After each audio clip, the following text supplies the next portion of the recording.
Oke, Assalamualaikum warahmatullahi wabarakatuh. Selamat pagi, siang, dan malam semuanya. Perkenalkan, saya Fadil Al-Ansori, NIM 22087115. Saya di sini dengan tujuan membuat tugas yang diberikan oleh dosen dengan mata kuliah Manajemen Pertandingan Olahraga, yang mana judulnya ialah Sistem Penyelenggaraan Pertandingan. Nah, sini saya akan menjelaskan beberapa materi terkait yang akan saya jelaskan. Pertama, yaitu sistem penyelenggaraan pertandingan. Yang kedua, kebijakan tentang sistem penyelenggaraan pertandingan. Dan yang ketiga, piran guru tentang sistem penyelenggaraan pertandingan. Nah, yang pertama, sistem penyelenggaraan pertandingan. Pertandingan adalah salah satu jenis kegiatan yang merupakan kompetisi atau persaingan untuk memperoleh kemenangan atau juara dengan mengalahkan lawan yang dihadapinya. Ini dapat terjadi di bidang seperti olahraga, pendidikan, seni, dan lainnya. Adapun sistem pertandingan yang sudah sering kita kenal itu sistem gugur, sistem kompetisi, dan sistem kombinasi. Kita masuk ke sistem gugur. Sistem gugur adalah suatu sistem yang mengatur pelaksanaan pertandingan di mana peserta yang kalah tidak berhak mengikuti pertandingan selanjutnya. Pada sistem gugur ini ada keuntungan dan juga ada kerugian. Misalnya keuntungannya dapat diikuti dengan peserta yang banyak, menghemat waktu, biaya, dan petugas. Kerugiannya ialah peserta merasa kurang puas karena sekali kalah langsung tidak dapat main kembali. Pertandingan atau perlombaan biasanya dianggap kurang berkualitas karena pemenang tidak bertanding dengan semua peserta lainnya. Selanjutnya, sistem kompetisi. Pada sistem kompetisi itu ada dua bagian. Misalnya sistem kompetisi setengah dan sistem kompetisi penuh. Sistem setengah kompetisi ini adalah peserta bertanding dengan lawan yang sama hanya satu kali, kecuali jika peserta tersebut bertemu kembali di babak selanjutnya. Sedangkan sistem kompetisi penuh ialah peserta bertanding dengan lawan yang sama sebanyak dua kali, yaitu di kandang dan tandang, home and away. Keuntungan dari sistem kompetisi ialah setiap peserta mempunyai kesempatan akan saling berhadapan dengan peserta lainnya. Lalu peserta yang kualitasnya baik atau kemampuannya kuat akan benar-benar teruji untuk memenangkan atau memungkinkan dia menjadi juara. Yang ketiga, sistem pertandingan ini dapat digunakan sebagai ajang atau patokan untuk mengukur kemampuan pemain secara baik. Jika ada keuntungan, maka ada kerugian atau kelemahan dari suatu pertandingan tersebut. Nah, kerugian atau bukan kerugian, maaf, kelemahan-kelemahan dari sistem pertandingan kompetisi. Yang pertama, waktu pertandingan untuk pelaksanaan itu dibutuhkan relatif panjang atau lama. Yang kedua, memerlukan peralatan, biaya, lapangan, dan tenaga, serta sarana prasarana lainnya yang dibutuhkan harus banyak. Lalu, peserta yang lemah yang semula diramalkan tidak akan mempunyai kesempatan juara atau tentunya ia akan menjadi beban panitia.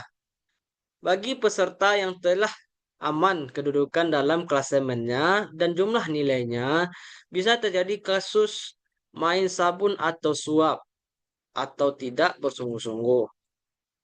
Faktor-faktor yang harus kita perhatikan dalam sistem kompetisi, yang pertama jumlah peserta tidak boleh terlalu banyak. Yang kedua, apabila kualitas peserta dianggap berimbang atau rata. Lalu yang ketiga, apabila juara yang diperebutkan bersifat daerah atau nasional. Yang keempat, apabila ingin mengetahui ranking secara keseluruhan. Dan yang terakhir, kondisi alam, biaya, lapangan, petugas pelaksana mencukupi. Lanjut, materi selanjutnya ialah kebijakan tentang sistem penyelenggaraan pertandingan. Penyelenggaraan pertandingan, baik dalam konteks olahraga, e-sport, atau kompetisi lainnya, memerlukan sistem yang terstruktur dan terorganisir untuk memastikan kelancaran, keadilan, dan keselamatan bagi semua pihak yang terlibat. Kebijakan mengenai sistem penyelenggaraan pertandingan harus mencakup aspek-aspek seperti perencanaan, regulasi, pengawasan, dan evaluasi. Berikut kebijakan yang dapat kita jadikan acuan. Yang pertama, perencanaan pertandingan. Penyelenggaraan pertandingan harus dimulai dengan perencanaan yang matang. Hal ini meliputi semua penentuan jenis pertandingan, tujuan, peserta, lokasi, waktu, dan anggaran. Perencanaan juga harus mempertimbangkan aspek teknis seperti fasilitas, peralatan, sistem, dan sistem penilaian. Sebuah tim panitia yang kompeten harus dibentuk untuk mengkoordinasikan semua tahapan persiapan. Yang kedua, regulasi atau aturan main. Setiap pertandingan harus memiliki aturan main yang jelas dan transparan. Regulasi ini mencakup tata cara pendaftaran, kriteria peserta, sistem gugur, dan mekanisme penilaian. Aturan main harus disosialisasikan kepada semua peserta sebelum pertandingan dimulai untuk menghindari kesalahpahaman. Selanjutnya yang ketiga, pengawasan dan fair play. Pengawasan selama pertandingan harus dilakukan oleh pihak yang netral dan berkompeten, seperti wasit, juri, atau panitia khusus. Prinsip fair play harus dijunjung tinggi untuk memastikan bahwa setiap peserta memiliki kesempatan yang sama untuk menang. Maka pelanggaran terhadap aturan itu harus dikenai sanksi yang tegas dan proporsional. Yang keempat, keselamatan dan kesehatan. Maksud dari keselamatan dan kesehatan ini, baik peserta, baik panitia maupun penonton itu merupakan prioritas utama. Maka setiap pertandingan penyelenggara harus menyediakan fasilitas kesehatan seperti tim medis, ambulan, serta memastikan bahwa lokasi pertandingan memenuhi standar keamanan. Protokol keselamatan termasuk penanganan darurat harus disiapkan sebelum pertandingan dimulai. Yang kelima, evaluasi dan pelaporan. Setelah pertandingan selesai, panitia harus melakukan evaluasi secara menyeluruh untuk menilai keberhasilan acara dan mengidentifikasi area yang perlu diperbaiki. Hasil evaluasi ini harus didokumentasikan dalam bentuk laporan resmi yang dapat dijadikan referensi untuk penyelenggaraan pertandingan di masa depan. Dan yang terakhir, transparansi dan akuntabilitas. Penyelenggara pertandingan harus menjaga transparansi dan akuntabilitas atau penggunaan anggaran dan pengambilan keputusan. Laporan keuangan juga harus disusun secara detail dan dapat diakses oleh pihak yang berkepentingan. Nah, dengan menerapkan semua kebijakan ini, penyelenggaraan pertandingan akan dapat berjalan dengan lancar, adil, dan dapat memberikan pengalaman positif bagi semua pihak yang terlibat. Lanjut, materi yang selanjutnya ialah peran guru tentang sistem penyelenggaraan pertandingan. Guru dan juga siswa itu merupakan elemen penting dalam suatu pendidikan, terutama sekolah. Setiap siswa membutuhkan guru atau pendidik. Setiap guru memerlukan, maaf,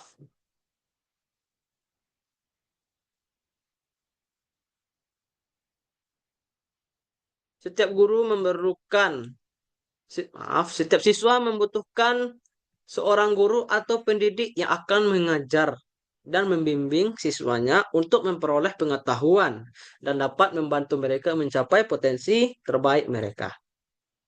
Berikut narasi tentang peran guru dalam sistem penyelenggaraan pertandingan.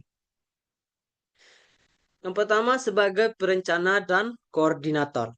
Guru seringkali terlibat dalam perencanaan pertandingan, baik di tingkat sekolah maupun antar sekolah. Mereka membantu menentukan tujuan pertandingan, merancang jadwal, memilih peserta, dan memastikan bahwa semua persiapan teknis seperti fasilitas dan peralatan tersedia. Guru juga berperan sebagai koordinator yang menghubungkan pihak sekolah, peserta, dan orang tua. Lalu yang kedua ialah sebagai pembimbing dan motivator. Guru bertugas membimbing peserta didik dalam persiapan menghadapi suatu pertandingan. Maka dengan memberikan motivasi, pelatihan, dan arahan agar siswa dapat tampil maksimal. Guru juga membantu siswa itu dalam memahami nilai-nilai seperti sportivitas, kerjasama tim, dan pantang menyerah yang merupakan bagian penting dalam proses pendidikan melalui pertandingan. Yang ketiga, sebagai wasit atau juri. Dalam beberapa kasus, guru juga berperan sebagai wasit ataupun juri dalam pertandingan. Mereka memastikan bahwa aturan main diterapkan secara adil dan konsisten. Peran ini membutuhkan sikap objektif dan proporsional agar keputusan yang diambil dapat diterima oleh semua pihak yang terlibat. Lalu yang keempat, sebagai pengawas dan penjaga keselamatan. Guru bertanggung jawab memastikan keselamatan peserta dalam pertandingan berlangsung. Mereka mengawasi aktivitas siswa, memastikan bahwa peralatan yang digunakan aman dan siap mengambil tindakan jika terjadi insiden atau kecelakaan. Guru juga bekerja sama dengan tim medis atau petugas keamanan jika diperlukan. Yang kelima, sebagai evaluator. Setelah pertandingan selesai, guru berperan untuk mengevaluasi pelaksanaan acara. Mereka memberikan umpan balik kepada peserta didik mengenai performa mereka, baik dari segi teknis, sikap, dan yang lain. Guru juga mengevaluasi proses penyelenggaraan pertandingan untuk mengidentifikasi kekurangan dan memberikan rekomendasi perbaikan di masa depan. Dan yang terakhir, sebagai penanam nilai-nilai pendidikan. Pertandingan bukan hanya tentang kompetisi, tetapi juga tentang pembelajaran. Guru memastikan bahwa setiap pertandingan menjadi sarana untuk menanamkan nilai-nilai seperti kejujuran, disiplin, kerjasama, dan menghargai perbedaan. Melalui pertandingan, guru membantu siswa mengembangkan karakter yang positif. Dengan semua peran yang multidimensial ini, guru menjadi salah satu pilar utama dalam sistem penyelenggaraan pertandingan. Mereka tidak hanya memastikan bahwa pertandingan berjalan dengan lancar, tetapi juga memastikan bahwa kegiatan ini memberikan dampak yang positif bagi perkembangan fisik, mental, dan karakter peserta didik. Peran guru dalam konteks ini sangat sejalan dengan tujuan pendidikan nasional, yaitu menciptakan generasi yang cerdas, terampil, dan berakhlak mulia. Jadi, dapat kita simpulkan bahwa dengan adanya sistem pertandingan ini, banyak sekali hal-hal yang dapat kita jadikan acuan. Mulai dari perencanaan dan pelaksanaan pertandingan, mulai dari kegiatan atau perlombaan olahraga, itu ada sistemnya. Dan juga dalam penyelenggaraan pertandingan, baik dalam konteks olahraga, e-sport, atau kompetisi, itu memerlukan sistem yang terstruktur dan terorganisir. Dan juga guru sangat memegang peranan yang sangat penting dalam penyelenggaraan pertandingan, terutama dalam konteks pendidikan dan pengembangan karakter peserta didik. Nah, sekian penyampaian materi dari saya. Banyak maaf apabila ada kesalahan. Terima kasih atas perhatiannya. Assalamualaikum warahmatullahi wabarakatuh.